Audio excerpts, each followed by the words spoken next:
One of the things many of you probably know about Musa alayhi salam is that he's the most mentioned messenger of Allah in the Quran. Allah Azza wa Jal talks about him more than any other prophet by name.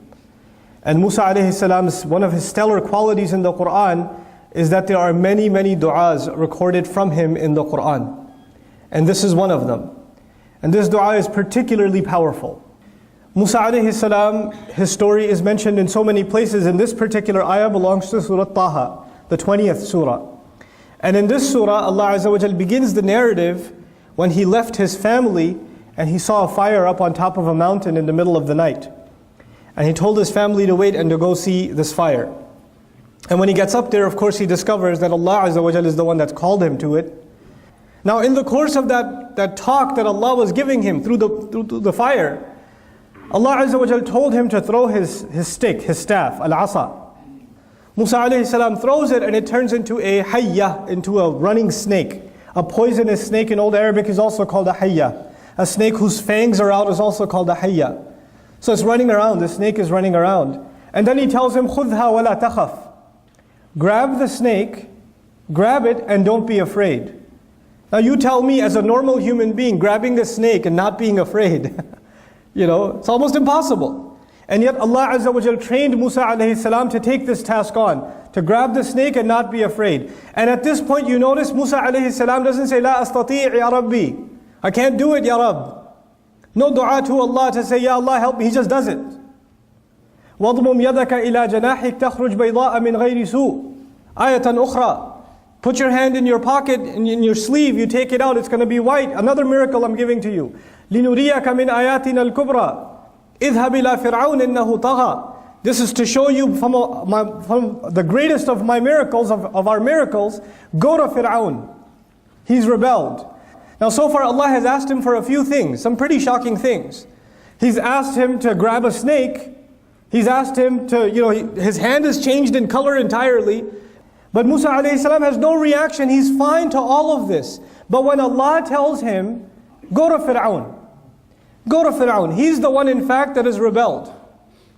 At this point Musa alayhi salam makes dua. And so now we're learning that when Allah tells us to do something, and it's hard. Sometimes we think things are hard, but if you have courage, Allah will let you do it. But you get to a point where you think, even I, with all my courage, this is even too hard for me. That is the time you turn to Allah and you don't say, Ya Allah, I can't do it. You ask Allah for what you need so you can do it. So now what does he ask? It's incredible. He's going to go to Fir'aun. Fir'aun is up in the castle, in the most secure building in all of Egypt. So he can't hide. He has to go directly all the way to the doors of that White House back in the day. And he has to knock on the doors of security. And he has to say, I have an appointment with Fir'aun. And all of these police officers and all the security guard, what are their instructions? Kill him immediately. Kill him immediately. So I would expect that he would turn to Allah and say, Ya Rabb, you want me to go talk to Fir'aun? Can you deal with his army? Can you put them all to sleep so I can go talk to him? Or can you pull him out of Egypt so I can talk with him over here? It might be safer for me.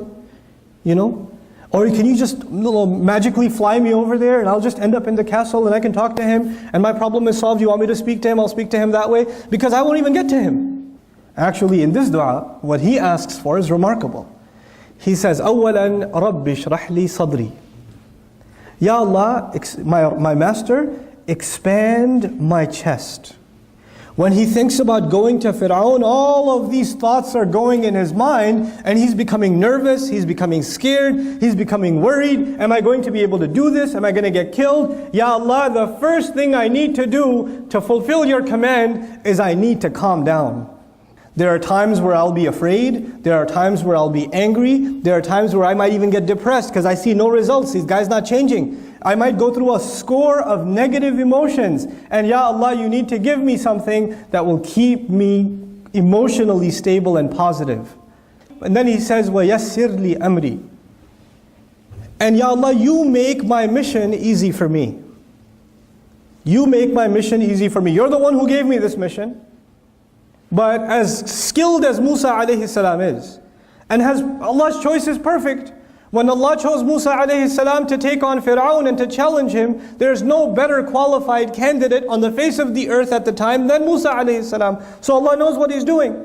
He's right for the job.